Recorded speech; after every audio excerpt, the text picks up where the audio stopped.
Welcome to What's Happening. Here are the top 5 stories. At number 1, President Tinubu unveils 3-year economic revival plan.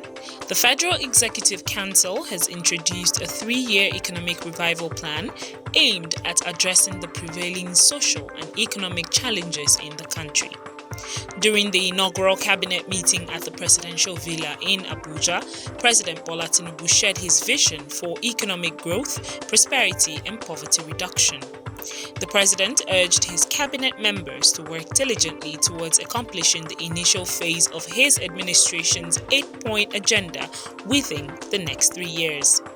He emphasized the urgency of revitalizing the nation's economy due to the challenging times Nigeria is facing. President Tinubu reiterated that his government is adopting a fresh approach and mandate to deliver for Nigeria without making excuses. At number 2, Wike confirms approval of 2 billion naira palliative for FCT.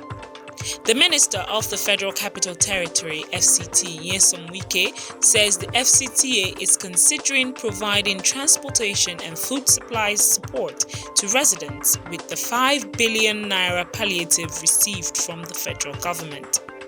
He made this statement in Abuja on Monday after a closed-door meeting with contractors handling different projects in the FCT. Wike emphasized that contractors must deliver without excuses, and while the government explores increased funding, internal revenue will also be a priority.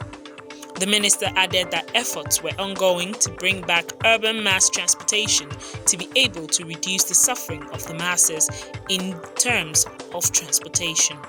At number 3, pipeline security. Kachiku condemns Governor Fubara over pipelines security contract. The presidential candidate of the African Democratic Congress (ADC), Mr. Dumebi Kachiku, has condemned the governor of Rivers State, Siminalayi Fubara, for calling for the pipeline security contract to be shared. In a press release by Kachiku, he said the contract was awarded to a company and wondered why Fubara will target a one-man contract. He also called for a stop on the approach of let us share contracts for the boys. Kachiku applauded the federal government for taking the war against crude oil theft seriously by entrusting it to trusted partners. He called on fellow Nigerians to support this effort and not reduce it to comedy as usual. At number 4, Niger Coup. France defies junta's order for ambassador to leave Niamey.